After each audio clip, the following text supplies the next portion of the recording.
आत्मिक प्रगति के लिए कलमशों का परिशोधन। जीवन के हर पक्ष को समुन्नत बनाने में दुष्प्रवृत्तियों का परित्याग और सत्प्रवृत्तियों का अभिवर्धन अनिवार्य रूप से आवश्यक है। उच्च स्तरीय साधनाओं की सफलता के साथ तो यह तथ्य अविच्छिन्न रूप से जुड़ा हुआ है कि साधक पवित्र जीवन जिए।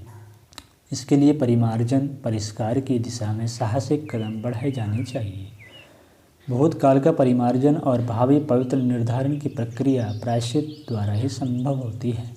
अस्तु आत्मिक प्रगति के लिए प्रायश्चित रूपी धुलाई आवश्यक है ताकि जीवन सत्ता पर साधना द्वारा उपयुक्त रंगाई ठीक तरह हो सके।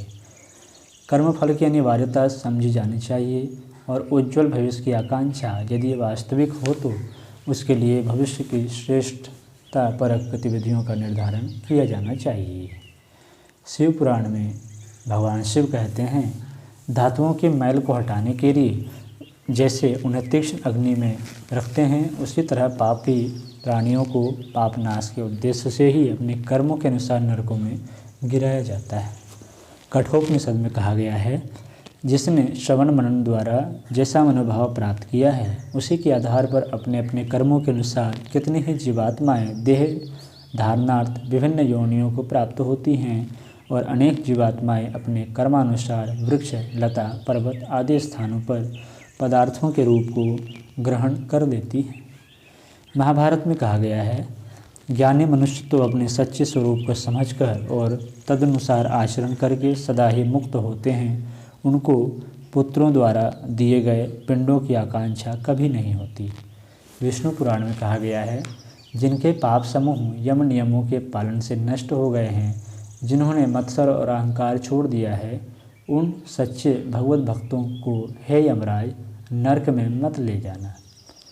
योग वासिष्ठ में शारीरिक रोगों को व्याधि और मानसिक कष्टों को आधि कहा है। ये दोनों ही प्रकार के दंड उभय क्षेत्रों में अनाचरण बरतने के परिणाम है। आंतरिक विकृतियों को हटा देने पर इन दोनों ही विपत्तियों से छुटकारा मिल सकता है।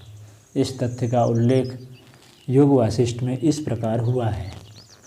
दुख के दो कारण हैं, एक आधि दूसरा व्याधि। मनोविकारों से आधि और शरीरगत विकृतियों से व्याधि उत्पन्न होती है। दोनों मूर्खता से उत्पन्न होती है और तात्विक दृष्टि उत्पन्न होने से समाप्त भी हो जाती है।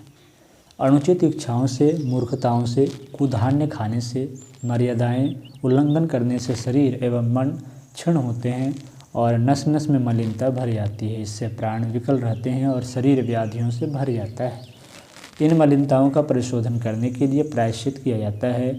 इसमें जहाँ उपवास आदि की तितिक्षा आवश्यक मानी गई है, वहाँ व्यक्ति एवं समाज को पहुँचाई गई क्षति को पूरा करने के लिए इष्टापूर्ति अर्थात पुण्य परमार्थ द्वारा खोदे गए गड्ढे को भरना भी आवश्यक माना गया है।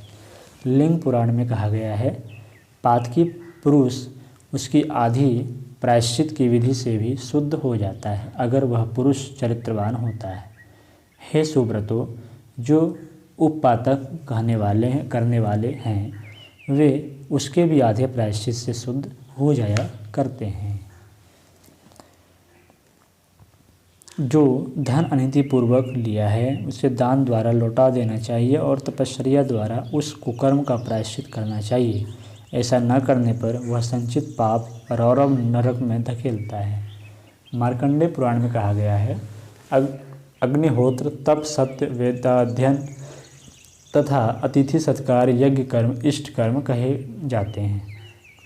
कुआं, बावरी, मंदिर, अन्न, वस्त्र आदि का दान ये पूर्ति कर्म है।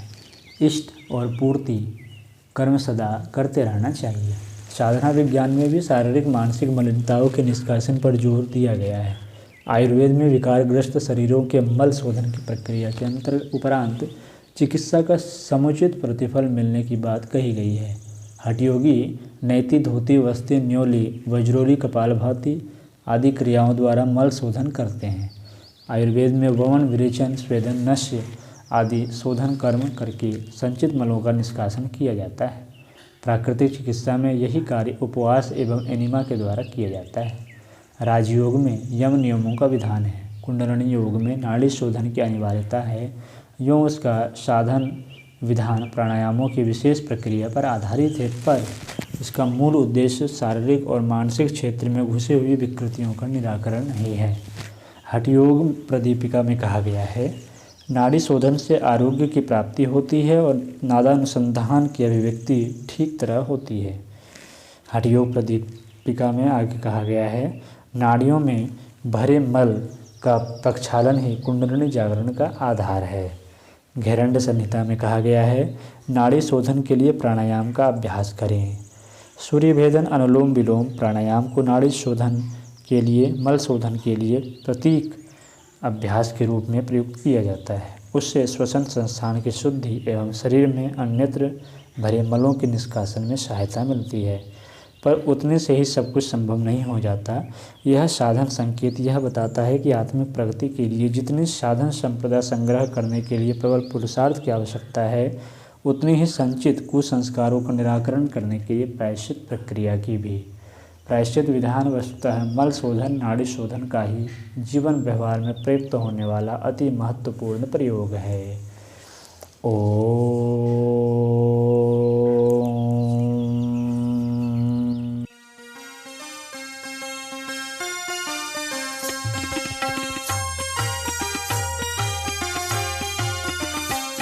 चलो गुरुदेव के सपने सजाने की शपथ ले लें।